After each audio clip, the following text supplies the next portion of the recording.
Setting up my meeting. Here we go.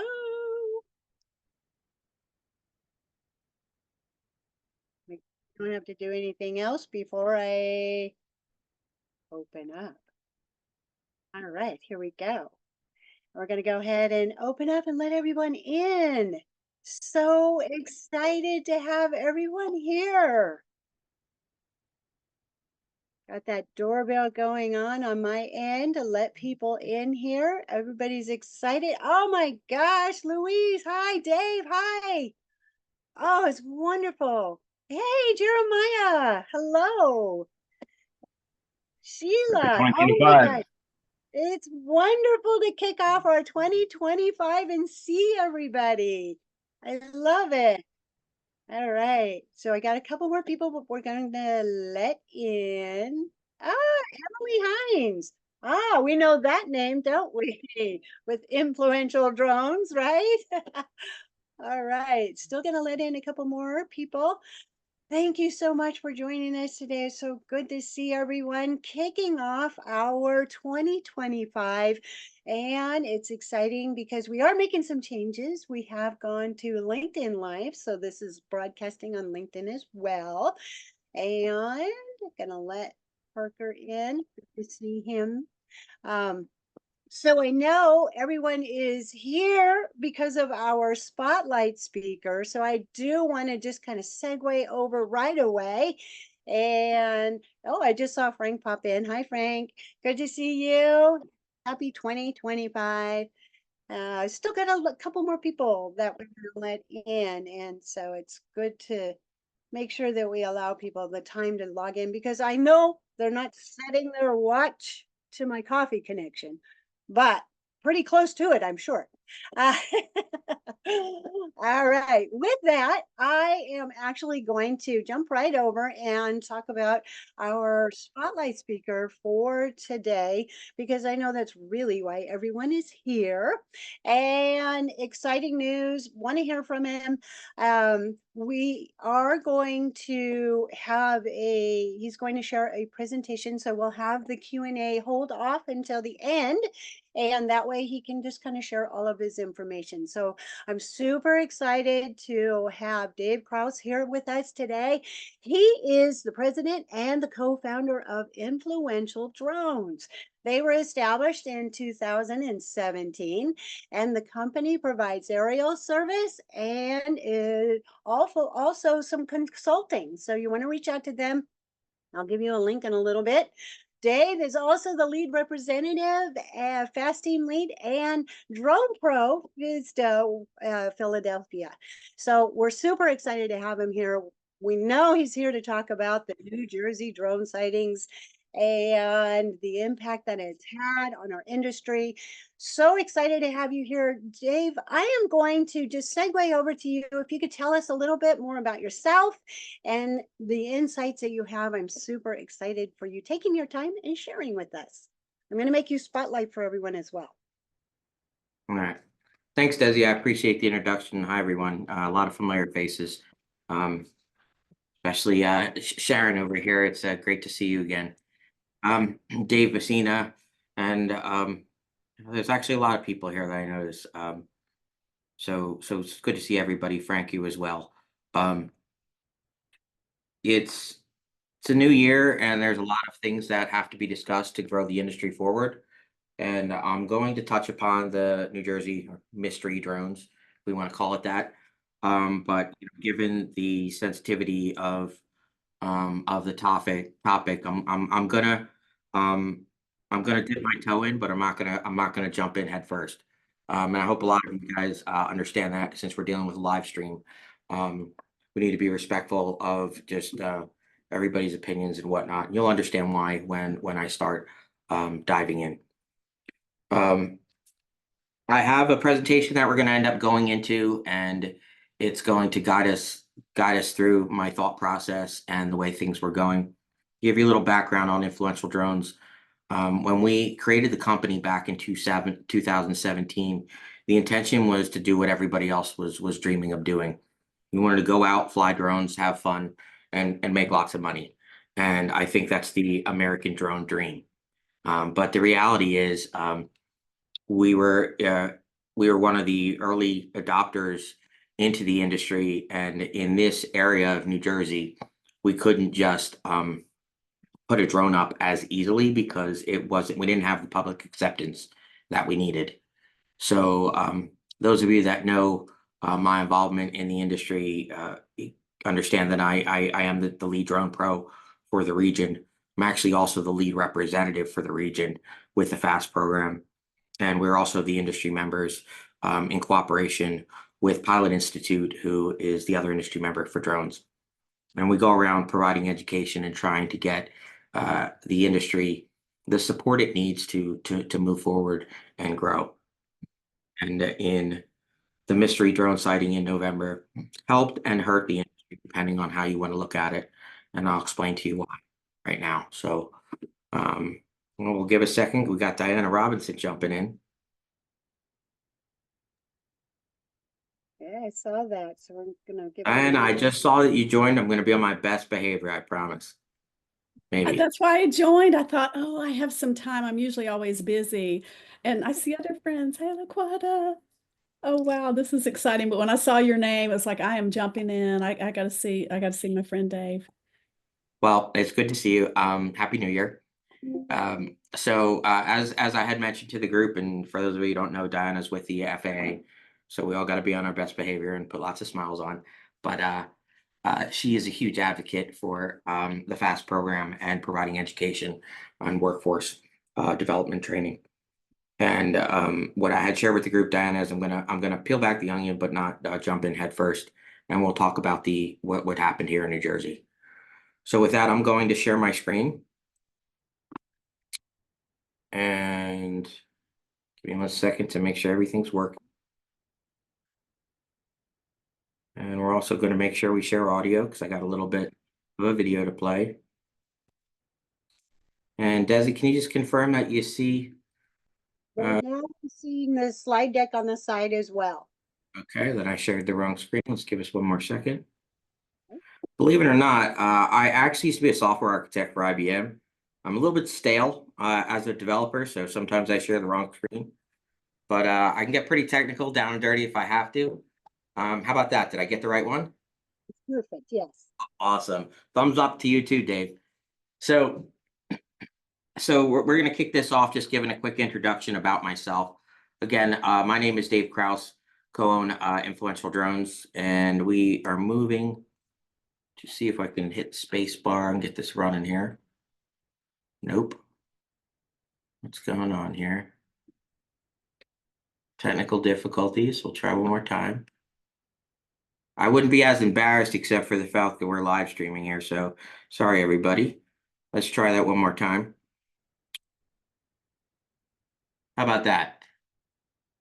We can see the whole screen. Let's see it advance. It looks good. Move? Perfect. Yes. Right.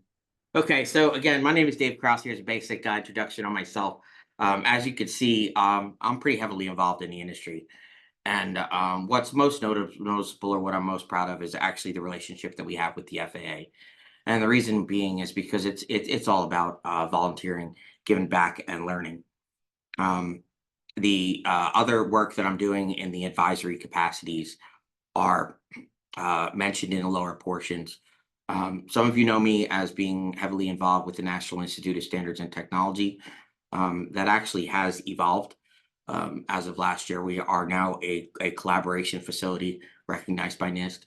So we are in a very unique position as a company to get this industry forward.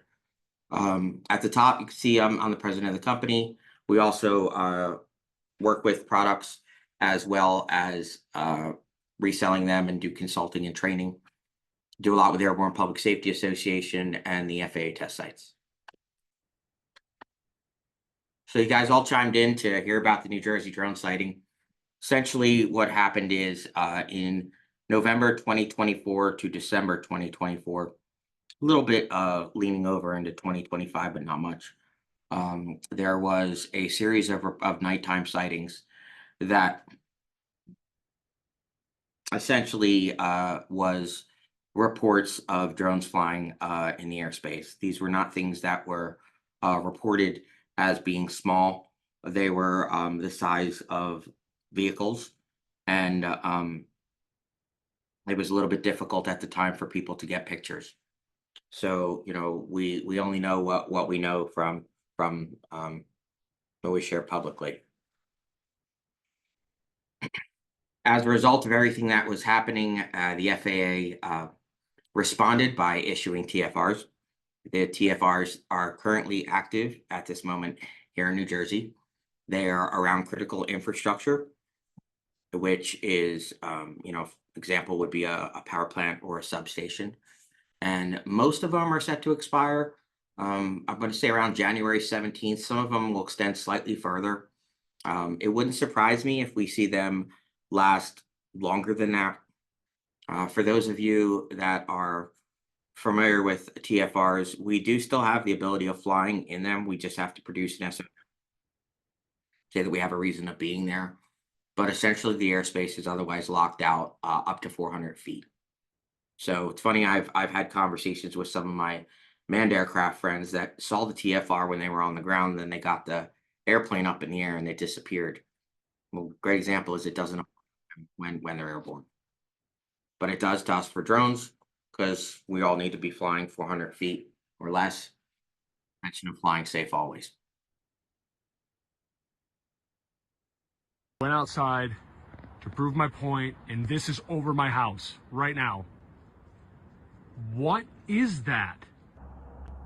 This is a video of the Morris County drones with characteristic triangle lights on the back or underneath. My wife and I were driving. We saw one right up above us that was the size of our car. I mean, it's crazy. They're very fast. They dart around, but no one can figure out, like, why are they here? The rumors have gone from Russian spies to people stalking Trump to aliens, so nobody really knows what's going on, but it's definitely concerning. It's suspicious to me, obviously. It's creepy. So, for a lot of days here in New Jersey, we had reports like that over and over again. And you had the news, social media was figuring that this was the hot topic. So what I ended up doing is, in cooperation with partners, I had gone out and more than a dozen times obtained the information myself. So this is an example of me out with a drone on a beach. You can see the picture right here is I'm literally hovering right over the beach line. And you can see what I'm going to be seeing from the air. This is my drone. We all know the familiar blinking.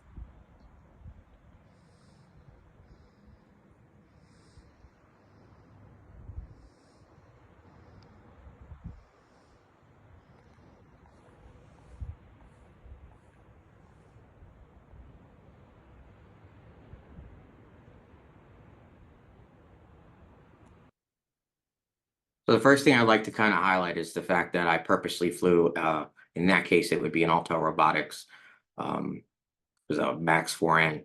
And I had chosen the 4N because it had night vision and also because it had blue LEDs. So for the purposes of training and just education, we could distinctly show which one was the drone, which one was me up in the air.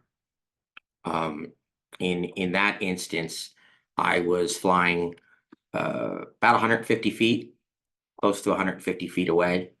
And you can see that the aircraft that probably had less than a 2-foot or 24-inch footprint kind of disappears with and aligns with what everybody is seeing farther off in the distance.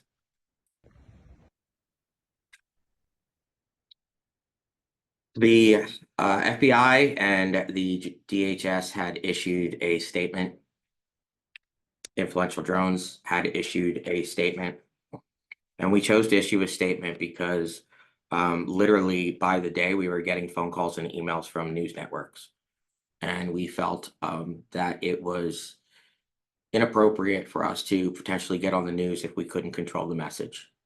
And unfortunately, with news outlets, you don't know what the message is until after the fact. So our position was we will issue statements. We will make our opinion as fact, and that will be the way that we will address this through the industry. What I took the time to do going forward was I realized that this could potentially hurt the industry. So you'll notice in the lower portion of this paragraph here, I had highlighted the general aviation um, activity that was happening in the region. A lot of people don't realize um, how populated New Jersey actually is as a state, and also how active the airspace is around it. We have 475 licensed aviation facilities and airports around us.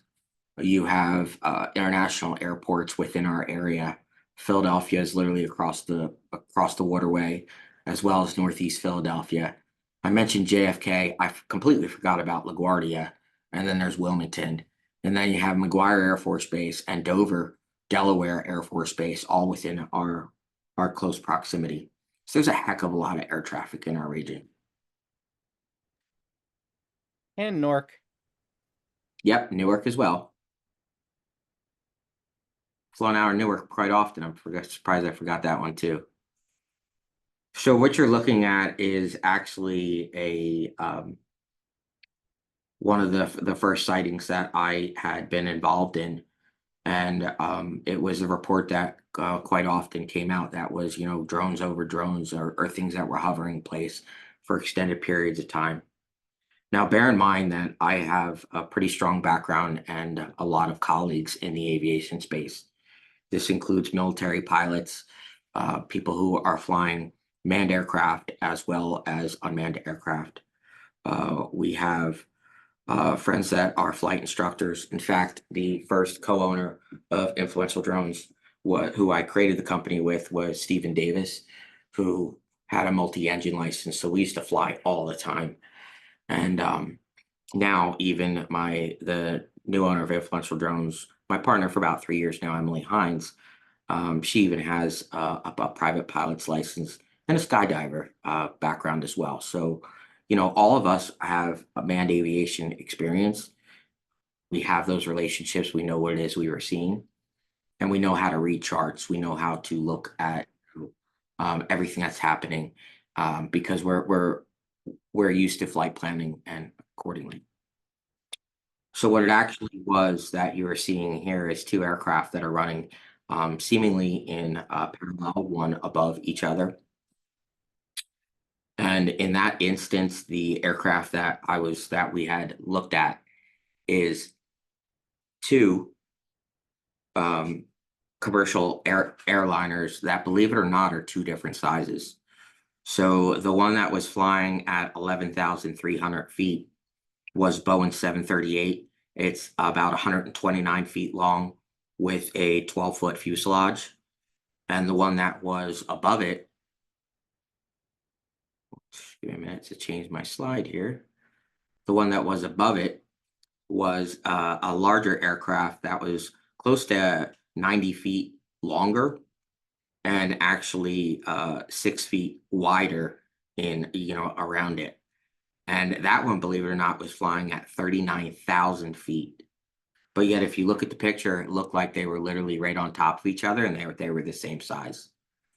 The other thing that was been interesting about it is when you start understanding aviation and traffic patterns and air traffic, they weren't actually flying above each other; they were flying in parallel. But because of the lights and the fact that we were looking at things in a dark sky, you get caught up, you know, with optical illusions. Anybody who's ever flown at night understands what that's like, and those of us that have flown drones at night have also possibly experienced it. I share the story when we teach classes with people all the time. That the first time that I ever flew a drone at night, it was actually for the Philadelphia 76ers. And they had wanted me to fly Boathouse Row in Philadelphia, which is all illuminated with Christmas lights. And I knew that when I'm watching a drone to look at it in my peripheral vision so that I wouldn't have any problems with focus. But the Boathouse Row reflected across the waterway, and that actually caught the straightness of my eye, and I threw my eyes off. So, I've already experienced it. I knew what I was looking at, and obviously we do a lot with police and fire departments, so we've been around lights as well. So I knew how to, prevent that. The pixelation that you see also in these pictures is your cloud cover. And whenever you're dealing with cloud cover, it's going to obscure your view as well. That also factors into your humidity or any sort of things, moisture in the air that's going to potentially refract the light. So in that case, and that was a common thing that kept hitting Twitter and the news, it was actually airplanes. Another thing that was commonly seen, and this happened during daytime, was this odd shaped airplane. And I call it an airplane because, believe it or not, I actually knew what it was. In the upper right hand corner, you'll see myself and Emily and Mary Karen, who we were physically standing next to that airplane. Coincidentally, Leonardo is located out of Northeast Philadelphia, and they are in the process of bringing their product to market. And there's not you can't speculate that one thing is something over the other. um we the sky is big, and the sky was dark. So you will not hear me speculate or say, hey, everything that you see was this or that. I'm just showing you that the instance that started to get reported about what was happening in South Jersey during the daytime was actually a flight test of an aircraft that is going to be coming to market. This is an example of what New Jersey air traffic looks like. And what you're seeing in the shadow that's coming across the screen is essentially, the day transitioning it. And you could see there's a lot of activity going between Baltimore. Actually, it's Washington, D.C., Baltimore, Wilmington. Then you have Philadelphia, Teterboro, Newark, and JFK, and then you're going to go up to Boston. Is almost a fairly close straight line. So that's why you're seeing a lot of traffic going this way. This is international traffic that's coming in across, from Europe, as well as traffic coming this way. And then you have air traffic that's coming up the coastline. This congestion here is JFK and Newark. And what you'll see is that, there's just a lot of activity happening in the region. So we issued a second report that came out on the 16th, essentially allowing people to understand a little bit more about aviation. In my professional opinion, everybody should get a chance to fly an airplane. Forget about a drone. The drone is the stepping stone in demand aviation. I encourage everybody to go for a discovery flight because it's really just an awesome experience. So what we had shared was some of the things that we understand about manned aviation, and that includes the location of lights and what it is that looking at.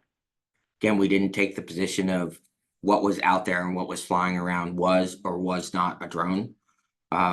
We took the high road and just talked about what we knew about, which was aviation. I can really stick my head in the water and tell you about my personal experiences in airplanes and whatnot. But the truth is that I have nothing exciting to tell. I never saw anything but an airplane in every single day that I went out. I believe strongly that people are going to believe in their heart that what they saw was what they saw.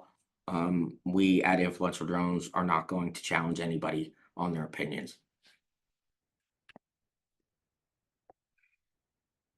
If you think about the witnesses, you have to think about what's happening on the ground, and it's always going to change depending on what your vantage point is.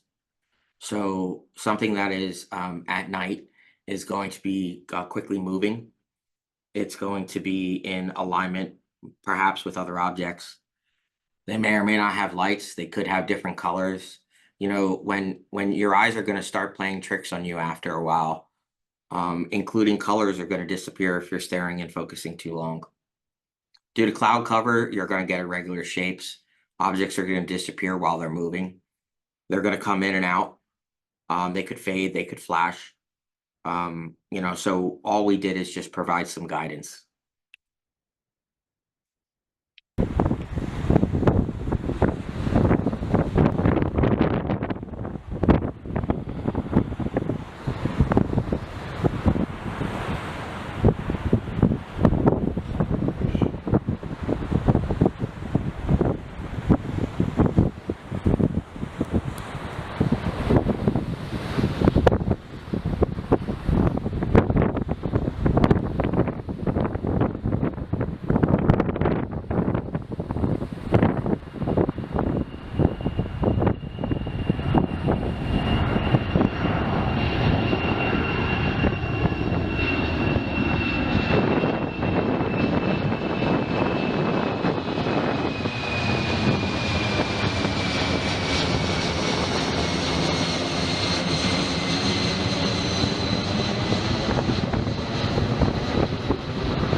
As that video was playing, if you're paying attention to the positioning of the lights, you may have noticed that our viewpoint and of the lights had changed multiple times as the aircraft was airborne.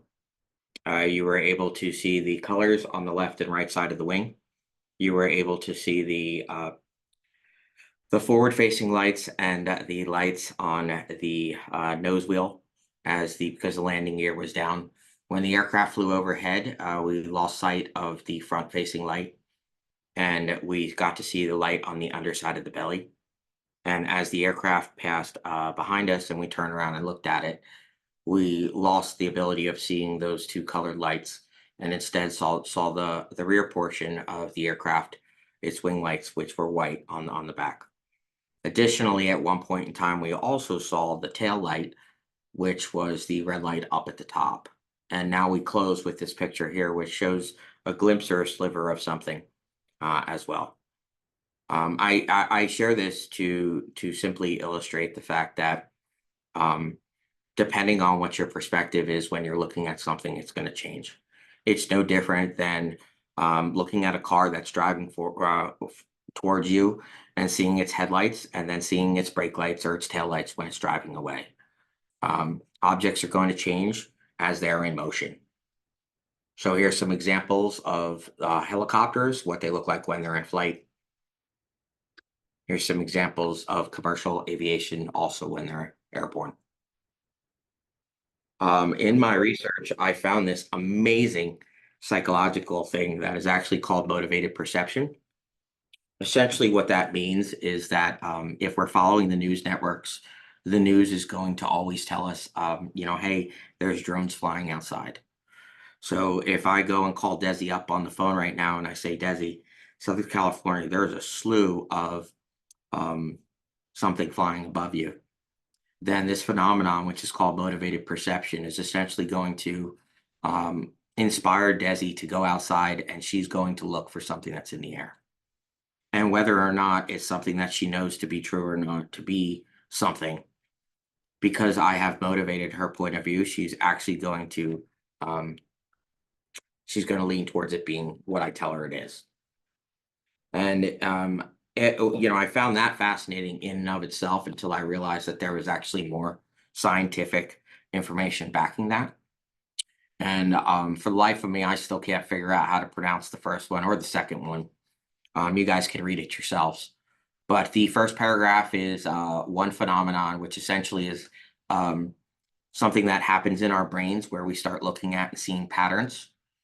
The middle one is the fact that we are reprogramming our brain. We have a tendency to see something that is considered new or something is new and unrelated, after that we expose to it once. So essentially, once we see something and we decide that that's what it is, it's now what it is moving forward. And the third one is even more fascinating. In the event that we don't see something, we're now, or we believe we see something, we're going to start now searching the internet to try to figure out if it's true. This is an example of artificial intelligence generating images. And these are examples of images that I created just with certain keywords. And you'll notice how, again, me coming from a software background, I really nerd out on this stuff. But it's fascinating how quickly AI can generate something that really tells a pretty interesting story. The other thing that I started kind of looking at, and credit to Billy Kyle, who actually released a video the other day. I hadn't even thought about starting looking at Google Trends until he did so himself. I peeled back the onion a little bit more and started using other search terms, and you can see the definite surge in when drones happen to hit the news. You'll also notice that if we look at the history of drones and Google searches, that there's never been a surge anything like before. So if we dive a little bit deeper, we could take a look and we could see what was actually happening in the news media. And I get it. The news is just like anybody else. They're trying to get ratings. They're trying to get people who are going to get followers. And again, I'm not going so far as to say that someone saw or didn't see something. All I'm saying is that the news is going to constantly repeat it as a topic. When they had reached out to us practically every day, the storyline changed. However, from an influential drones position, our standpoint remained the same. Thank you for contacting Influential Drones. We wish you luck in your article and are looking forward to reading it. Or in that case, if it was something for an in-person presentation, please find attached the following statements that we have made as a company. We hope that it guides you to have a good story. And we just stood clear. What you're looking at is where the FAA had issued the TFRs. They had it was on the downward slope of the surge. And if we start taking a look at what's happening here around the 27th and now start comparing it to image searches, you can see that when the story started dying down, everybody was now looking at the internet to say, what the heck happened? This is Christmas Eve, the homepage of all the local newspapers, and they talked about everything except for drones because it was yesterday's news.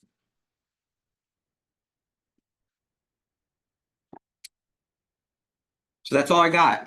Again, I don't want to jump too far in on some of the things that I did because there's sensitivity to it.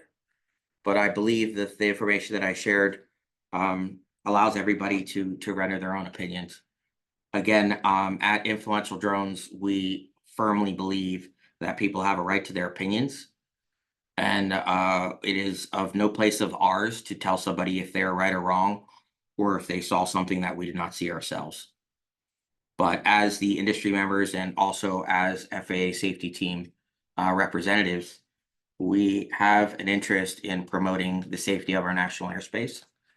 So it's up to all of us collectively to educate each other of what could potentially also be up in the air. Without question, drones and urban air mobility and air taxis and all the cool things are coming. But also without question, there's lots of cool things in the air already. And again, if you have an opportunity to get up in the sky, not just as a passenger, but as a pilot, I absolutely encourage it. And wish everybody luck. So I guess I'll take some questions, Nancy, or whatever you're thinking. Oh my gosh, it's amazing. Fantastic information. A couple have already said in there about great job, David. Great. Love it. I love the different perspective that you have given it. The detail of we've shown you the images and how it can be perceived. And so many things that you touched on, those visual illusions, those are key. And our eyes do play tricks on us. And so you've really touched on a lot of real home point issues that people hadn't thought about. So fantastic. Yes. Just if anybody has any questions, please. I know there's a lot of great job and great information into the chat, but if anybody has any questions, feel free to put those into the chat. We are monitoring the chat at the time. And so we are a great opportunity to ask questions. So while we're waiting, if somebody has any questions or anything, can you tell us your thoughts as far as like moving forward? Some things that maybe we can do to avoid this panic in the future. I love the educational outreach part, and I know being a drone pro, Mhm. that's key. What are some other things that we can do to try to reach out to people to educate them? Well, I think as a whole, before we start trying to educate others, we should educate ourselves. Um, it's it's just an important thing for us to do as a community as a whole. I'm been very outspoken when I do post or do things on social media, and I very often say the industry needs to work together. That's not just the aviation industry. That's just all of us that. I'm sorry. That's not just the drone industry. That's just all of us passionate about aviation. There are mentor programs that the National Business Aviation Association has. There's other groups that have mentorship and can provide education. Um, I I do know, for example, that Sundance Media Group and Influential Drones, in their early days of us starting our company, we did actually sponsor them, and and Douglas Spot Eagle created a good presentation on night operations. That's free for anybody on FAAsafety.gov. And I don't know exactly what the ALC is. I'll look it up while I'm talking. So apologize to everybody for having my head down while we're communicating. If anybody has an interest in seeing the articles that we put out, or the statements that we made as a company, you can see that on our homepage. But ALC 703 is night practices, night operations, and best practices. So that's open to anybody in the drone industry, and in fact, it's open to anybody who creates a free account on FAAsafety.gov. But that will help you kind of understand a little bit of nighttime flying. And in fact, FAAsafety.gov has an enormous amount of resources. Just Google, nighttime operations and whatnot. Um, I'm sure with YouTube University, some of us can also get some knowledge and training that way. The only caution that I would give people is the fact that anybody can put anything on social media and on video networks. So make sure that you choose a good source. You'll always hear Influential Drones sing the praises of Pilot Institute. So if there's something that they have to offer on this topic of nighttime operations, I would suggest that also. But to answer your question, Desi, we got to educate ourselves before we educate others, and we need to be able to stand firm as an industry if we're trying to get it to advance forward. So true. And I did put a link into the FAAsafety.gov, and I wasn't fast enough to know what the ALC number was. ALC. 703. All right, I'll put that in there too into our chat. We did have a question come up, and I'm going to scroll back up to Dave. And he had asked about why did it take so long for FBI DHS to come out with a statement?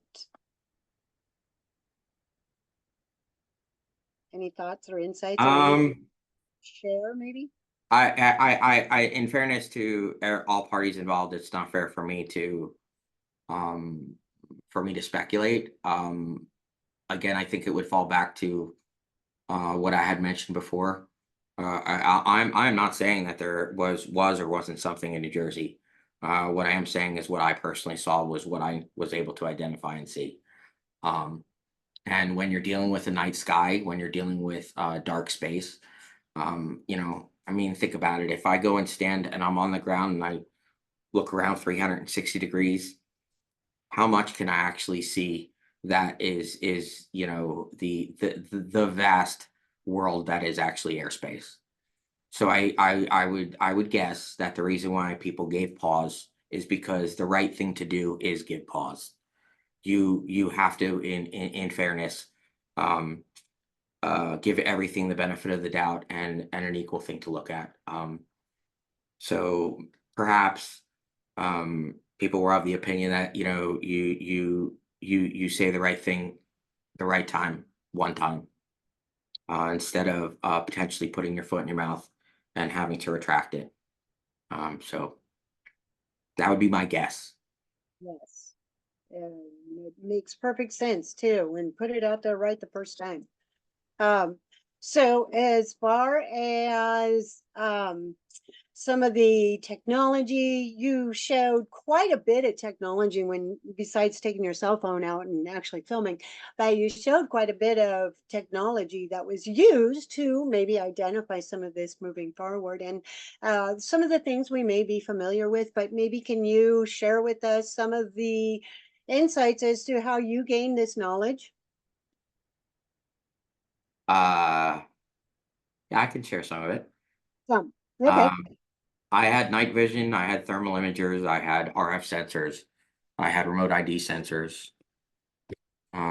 radar, had all the cool toys. All the cool toys. Okay. I know flight radar 24 is one of those go-tos where you can actually track some of the information. And Yeah, we I mean, the thing is though, is anything that's free is not necessarily gonna give you all the information. And you have to be able to understand what it is that you're looking at when you look at it. So that example that I gave previously about the two aircraft that were running in parallel, if you didn't know how to interpret what you were seeing, you would have just assumed that it was something different. And I think what happens is when you rely too heavily on um, one single type of technology or one app over the other, what happens in that situation is that, you know, um, if it doesn't show up in that system, you're now going to be more affirmed that it's something else, which that then goes to that confirmation bias standpoint. And again, I didn't go to school for psychology. I'm a software architect. I look at the industry as everything being mobilized. I look at things as being computers. Um, you know, but I understand enough to know that, you know, the person who wrote the application may not have done it perfectly. And that's why I always look at things from multiple sources. This is the apps that I always had on my phone, and I actually created my own window. Um, there we go, screenshot. yeah, so you know, I had in there at first and foremost Starview Light because believe it or not, there are planets which are visible right now. And I actually screen captured something that I read this morning, which I'll share with the group, that January 21st, so what is that? I don't know. Less than a couple days away, like 2 weeks. In a rare astronomical event, only once every 20 years, 7 planets will be visible in the sky. 7. So if you think about, you know, how many times you go outside and you just think the North Star is something exciting. Well, you know, Venus was visible, and a lot of the other planets were visible as well. So, so that was the first thing that I had kept out there. Another one is something called timestamp camera. And the reason why I actually like that app a lot, because it's still a camera, but it puts a watermark in the upper corner of the time, the lat long, and the coordinates. So this way I always knew which way that I was looking at something. Because if you think about it, there's a difference between me standing here and looking straight at the screen versus me looking away from you guys and telling you that I'm seeing something. Because if I turn around and I say that I see something up in the sky, it's over there. But yet if I tell you something else and I'm looking this way, it's over here. They're two separate things. So I think it's very important to be able to say what your orientation is. And that's why I particularly like that timestamp app, because it did it for me. So, a lot of the other things is just, aviation related, everything from Garmin Pilot, Flight Radar, Flight Aware, ForeFlight. ForeFlight is a subscription application, but essentially it's the same thing. That and Garmin Pilot are what manned aviation pilots are using when they're navigating. So if I was going to think that something may or may not be a manned aircraft, I might as well use the same platform they use themselves. And you bring up such a good point when you're talking about all of this technology and apps. I love apps. But do some homework ahead of time before you just start throwing stuff out there and saying this is fact and this is what I'm seeing and this is what's going on. It's good to do that research ahead of time and utilize some of the tools that are available to us. Let me check our chat because Arcady just said something. Also, another important thing that happens is that you might have after images on your retina. If you stare into one section of the sky and then look to another on the horizon. Yes, good point, Arcady. People don't realize how much your night visual disparities occur. Isn't that so true? And Yeah. we talked about those visual illusions. They're huge. Frank mentioned that there seems to be a lot of rumors of mysterious drones spraying something in the atmosphere. What is your take on that?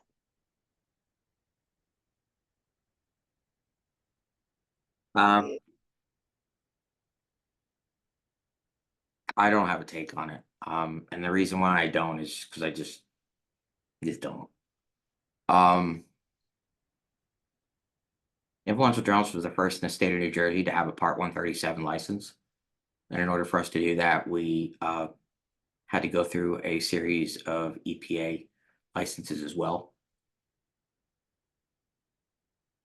I don't know.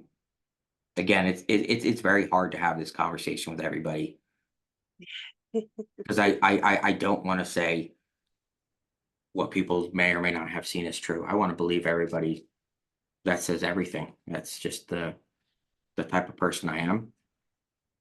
But I think it's up to us to educate first. So I don't really have a take on that, Frank. Maybe that's a personal phone call instead of a live stream phone call. Gotcha. Um, and I love the approach that just the whole like you had said, those words were so big, but that perception that we have and the phenomena that happens, and all of a sudden here on the West Coast, we're seeing all these drones in the air as well. Well, it's what is perceived, what we're out there looking for. You brought up some very valid points when you touched on that side of things. Yeah, and I think also, Desi, it's important to note that we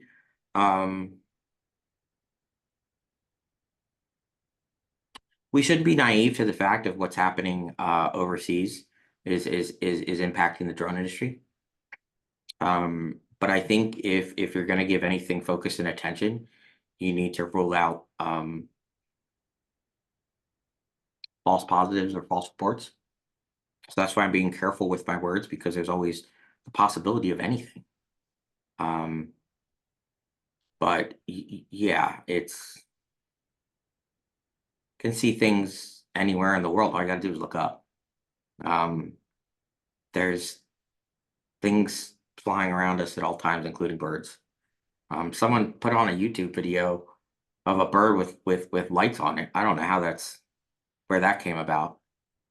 But heck, I live here in New Jersey. I've seen seagulls eat some funny things, so it wouldn't surprise me. What's going on in the world. That's something different. I think someone put in a question about lasers. Yes, see, they I did. And also I saw a comment about Starlink. Yes, Starlink was visible a couple times actually. And I don't know about laser strikes. I just know that it is a repetitive problem. For those of you that don't know, this is when some fool literally shines a light at at an aircraft. And for those of you also that don't know, that is a felony. So Scared the ever-loving crud out of me, I might add. Yeah, I thought the drone was going down. yeah, so you got to be careful of stuff like that. Diana, you're not smiling, but you're not you know now there's that smile. How'd I do? You did great, and I was gonna jump in and just praise you did a fabulous job. We had you can only imagine the UAS how email address support center got a lot of videos sent to them, questions, concerns, and Dave, they actually do a lot the same. You can't you want to you know that what they saw something, and you can't tell them no, you don't know what you're talking about. So they're a really great bunch of professionals. The numbers have decreased dramatically since those few weeks, which is a good thing. But we just really appreciate you. And as that drone pro, I know quite a few of you in the call today are drone pros. And for this whole safe integration of all aircraft, it takes all of us together. And I just really appreciate what you're doing, and was happy to see that you were on today and that I could be here because I can't always be in the meeting. Thank you, Desi. Yay, well, we're glad to have you here too. You know, Awesome. so I mean that my advice to everybody is I don't want to go so far as to say rule out the obvious, because if it was obvious, then there would never be false positives. I'm just gonna say, take the time to try to understand aviation. And if you get that fever, you get that bug, go out and fly. And then on top of that, um, learn how to spot something in the day before trying to identify it at night. Because heck, it's really hard sometimes to figure things out. Again, in a dark sky, I can look across the ocean and I can't even tell where the water starts or ends. I can look at a dark sky and I don't know, where the horizon line is. These optical illusions are things that impact those that have manned aviation experience. And let's face it, as drone pilots, remote pilots, we don't take the time to learn the same things that those people did. But yet we're operating in the same airspace, and we're also trying to spot our aircraft while it is flying at night. So I don't know, maybe it's worth it to learn more about nighttime flying. And in turn, we become better drone pros, better ambassadors of the industry as a whole. And whether or not something shows up in New Jersey or in your town or in anything else, we can collectively make sure that the right information, the correct information, gets to the right people. Fantastic. Fantastic. Perfect way to wrap up the program for today. I thank you very, very much, Dave, for joining us today and sharing your insights. So much knowledge. It was great to get that out there. I did put in the link to Influential Drones into the chat. I can put that in again. That way, if anybody needed to check out the website, you're welcome to do that. We just can't thank you enough for sharing all this valuable information with us. So thank you, and we thank you for your time. Thank you. All Yeah, right. thanks, Dave. We really appreciate it. All Everyone right. have a good day. Sharon, it's always good to see you. Yes, thank you. Thank you, my friend. All right. Thank you, Dave. Yep. All right. Bye, everybody, and we will see you next week. All right. Bye.